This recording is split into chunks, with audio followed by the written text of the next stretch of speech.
कुहू international school नसिया colony Gangapur city कक्षा 1 से लेकर 12 तक शिक्षा, संस्कार, अनुशासन, समर्पण के साथ श्रेष्ठ शिक्षा देने वाला एकमात्र संस्थान। अपने बच्चों के बेहतर भविष्य के लिए आज ही प्रवेश लें।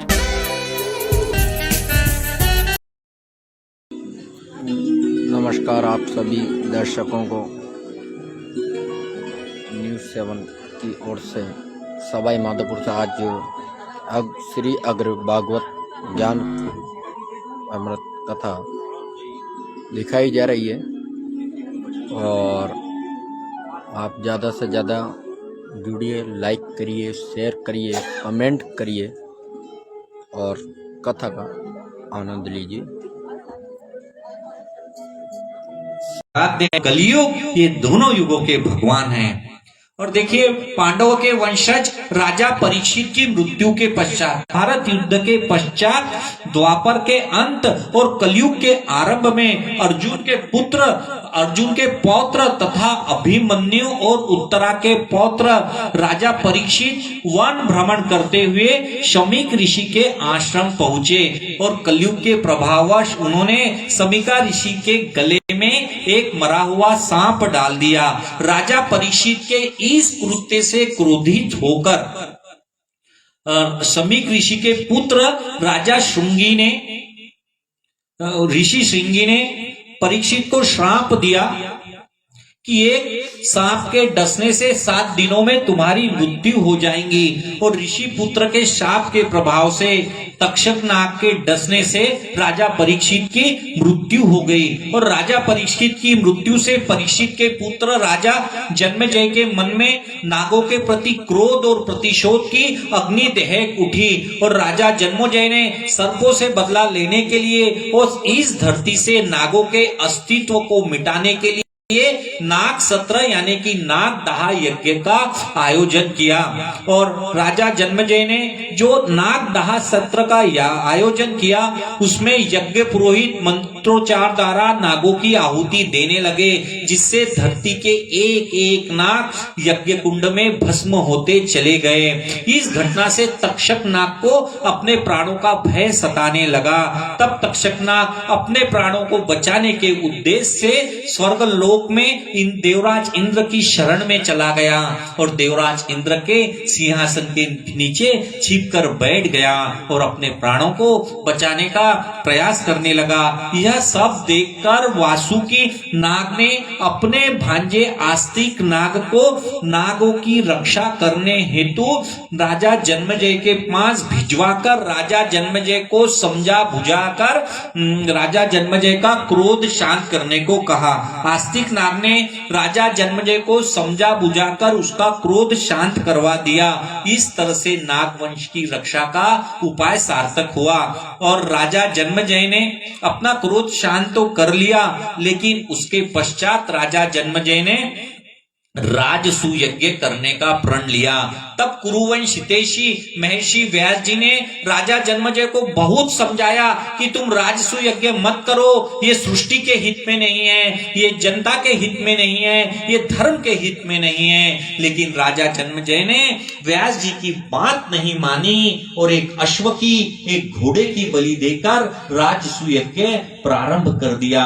और राजा जन्मेजय के राजसूय यज्ञ के प्रभाव से देवराज इंद्र को अपना राज सिंहासन डोलता हुआ नजर आया, खतरे में नजर आया।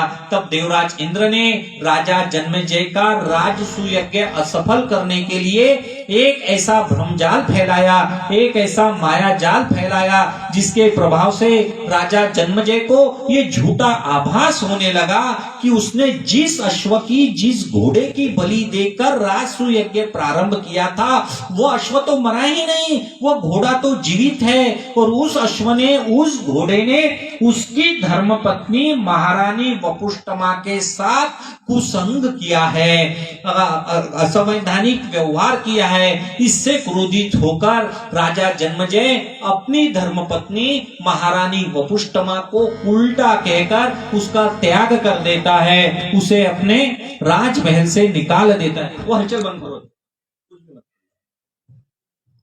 उसे अपने राजमहल से निकाल देता है। यह देखकर महारानी वपुष्टमा रोती हुई महर्षि व्यास जी के पास जाती है और अपने पति राजा जन्मेजय को सद्मार्ग दिखलाने की विनती करने लगती है। तब महर्षि व्यास जी अपने परम विद्वान, परम तेजस्वी और सबसे प्रिय शिष्य महाज्ञानी ऋषि जैमिनी जी, जिन्हें जय मुनि भी कहा जाता है, जिनकी जैमिनीय मीमांसा दर्शन और जैमिनीय सूत्रम ये दो ग्रंथ बहुत प्रसिद्ध है, जो कि ज्योतिष्य शास्त्र के भी आधार स्तंभ है। ऐसे महाज्ञानी ऋषि जैमिनी जी को राजा जन्मेजय का मार्गदर्शन करवाने भिजवाते हैं। किसे भिजवाते हैं? किसका मार्गदर्शन करवाने? देखिए, मुझे याद दिलाते रहिए। देखिए, आप ऋषि जैमिनी जी और राजा जन्मेजय, ये दो नाम अच्छी तरीके से याद रखिए। देखिए, हमारी कथा रूपी गाड़ी के ये दो पहिए हैं, इनके सहारे ही हमारी कथा आगे बढ़ेगी। ऋषि जैमिनी जी राजा जन्मेजय को अपने विचारों से प्रभावित कर उसे भव तरने और स्वर्ग प्राप्ति का उपाय बताते हुए कहते हैं कि राजन, तुम्हारे जीवन कल्याण, परमार्थ प्राप्ति, मोक्ष तथा सद्गति के लिए तुम्हें राज राजेश्वर भगवान श्री अग्रसेन जी की पावन अमृतमय फलदायी कथा का श्रवण करना चाहिए। वह भगवान अग्रसेन जी को अपने जीवन का आदर्श मानना चाहिए। ये देखिए कितनी कितनी बड़ी बात है। जैमिनी जी जैसे इतने बड़े विद्वान, विश्व के समस्त देवी देवता, ऋषियों, मुनियों, ज्ञानियों, पंडितों, साधु संतों को छोड़कर राजा जन्मेजय को, अग्रसेन जी को अपने जीवन का आदर्श मानने के लिए कह रहे हैं। वह अग्रसेन जी की अग्र भागवत कथा श्रवण करने के लिए कह रहे हैं। इससे ही हमें अग्र भागवत कथा का महत्व ज्ञात होता है। वे कहते हैं, श्री अग्र भागवत कथा सुनकर तुम्हें सत्य, सुख, शांति तथा अहिंसा का आत्मबोध होगा। अरे तुम्हारे मन से सारा क्रोध, सारा प्रतिशोध मिट जाएगा। तब ऋषि राजा को अग्र भागवत कथा श्रवण का संकल्प दिलाते हैं और इस तरह से इस धरती पर पहली बार अग्र भागवत कथा का जन्म होता है। जैमिनी जी अग्र भागवत कथा का प्रारंभ करते हुए कहते हैं कि सूर्य कुल के मंगलकारी वंश में प्रभु श्री रामचंद्र के पुत्र कुश की 34वीं पीढ़ी में, कितनी?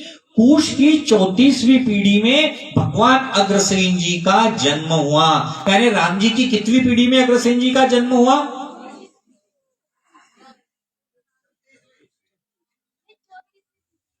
कुश की 34वीं पीढ़ी। 36वीं। कुश किसके पुत्र है? 35वीं। कुश की 34वीं पीढ़ी, कुश के पिताजी राम जी, यानी राम जी की 35वीं पीढ़ी में अग्रसेन जी का जन्म हुआ। कुश की 34वीं पीढ़ी आया ध्यान में। राम जी की 35वीं पीढ़ी में अग्रसेन जी का जन्म हुआ और कुश की वंश श्रृंखला में राजा विश्वसाह के पुत्र प्रसेनजीत हुए। Haryana CP hospital Gangapur city की नई पहल, अपने तन मन को रखें फिट। सीपी का वेलनेस और फिटनेस सेंटर से जुड़कर अपने मोटापे को कम करें, शरीर को बनाएं फिट और मजबूत। एक ऐसी जिम जहां अत्याधुनिक मशीनों जैसे treadmill, spinning bike, leg press, shoulder press जैसी तमाम बॉडी फिटनेस सुविधाएं। हमारे पास ट्रेंड ट्रेनर की पूरी टीम भी है। तो आज ही जुड़ें और पाएं फिट, स्वस्थ और मजबूत शरीर। सेना की तैयारी कर रहे अभ्यर्थियों के लिए विशेष ट्रेनिंग। तो कांटेक्ट करें 9461361256 या 9694423400 पर।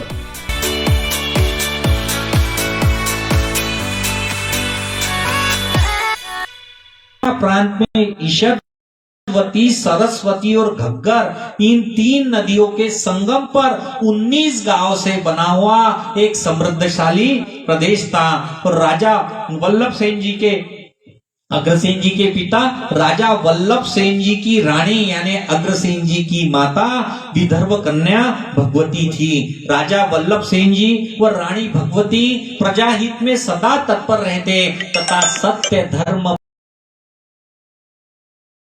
के आरंभ में राजा वल्लभ सेन जी को सत्य धर्म की रक्षा हेतु वे बहुत चिंतित लगने लगे। उन्हें लगने लगा कि कलयुग के प्रभाव को कम करने के लिए कलयुग में प्रभु श्री रामचंद्र का एक बार फिर से अवतार होना चाहिए। इसलिए प्रभु श्री रामचंद्र जैसा ही पुत्र पाने के उद्देश्य से राजा वल्लभ सेन जी और रानी भगवती देवी ने भगवान शंकर जी की आराधना आरंभ कर दी, भगवान शंकर जी की पूजा आरंभ कर दी।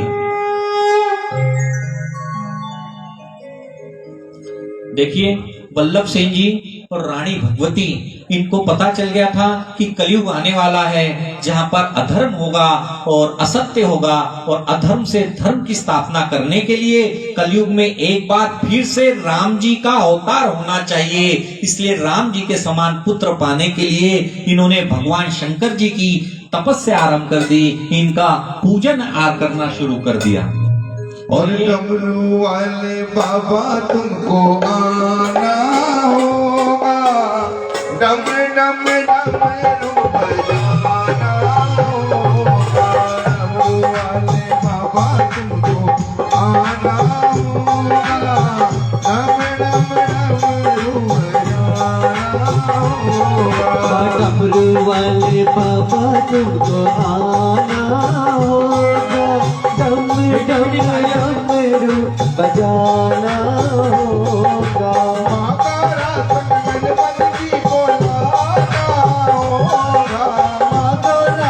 गणपति जी को लाना होगा। और डमरू वाले बाबा तुमको आना होगा, डम डम डमरू बजाना होगा।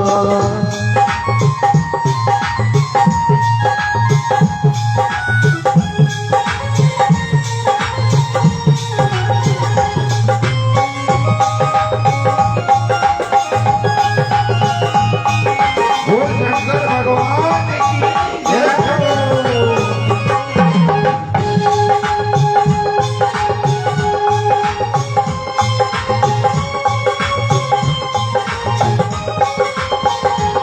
और सावन के महीने में हम कांवड़ लेके आएंगे, सावन के महीने में हम कांवड़ लेके आएंगे। पावन गंगा जल से बाबा तुमको नहलाएंगे, पावन गंगा जल से बाबा तुम्हें कौन नहलाएंगे। और कांवड़ियों को पार लगाना होगा, कांवड़ियों को पार लगाना होगा।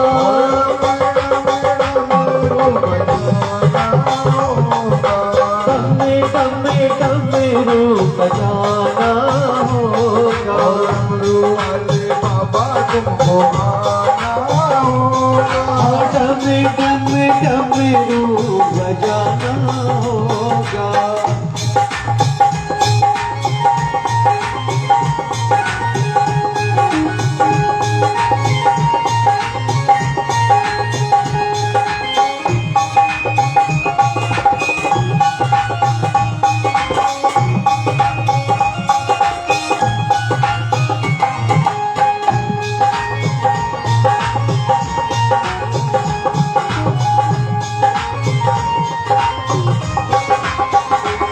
और बाग चतुर बाबा तुमको चढ़ाएंगे, बाग चतुरा बाबा तुमको चढ़ाएंगे। और बाग चतुरा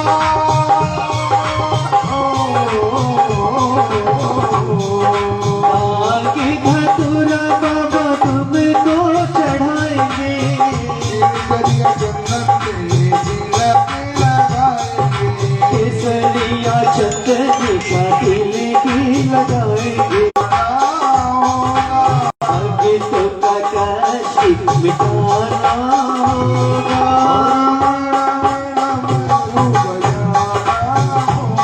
डम डम डम डम डम डमरू बजाना होगा। और डमरू वाले बाबा तुमको आना होगा, डमरू वाले बाबा तुमको आना होगा। डम डम डमरू बजाना होगा। और डमरू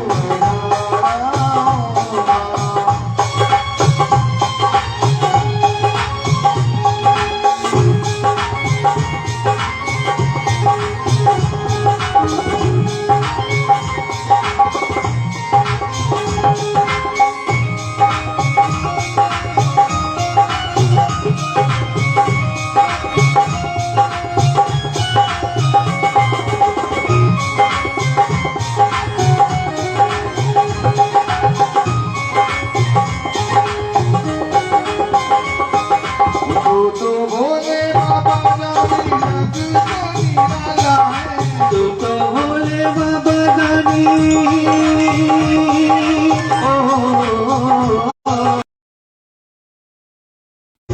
तो त्रिशूल गले सरकों की माला है। हाथ में त्रिशूल गले सरकों की माला है। अब आपके शहर गंगापुर सिटी में चिकित्सा के क्षेत्र में नए आयाम, नए भव्य स्वरूप में आया है वर्धमान मल्टी स्पेशलिटी हॉस्पिटल, जिसमें सभी प्रकार की बीमारियों का एक ही छत के नीचे अत्याधुनिक तकनीक से चिकित्सा सुविधा उपलब्ध, जिनमें जनरल मेडिसिन, सर्जरी, गायनिक, शिशु रोग, हड्डी रोग, यूरोलॉजी, दंत रोग चिकित्सा सुविधा उपलब्ध, विशेषज्ञ डॉक्टर्स की टीम, अत्याधुनिक लैब व सभी प्रकार की जांच सुविधा उपलब्ध, सभी प्रकार की योजनाएं जैसे मुख्यमंत्री चिरंजीवी RGHS की सुविधा उपलब्ध। वर्धमान हॉस्पिटल का वादा हर व्यक्ति को निरोगी बनाना।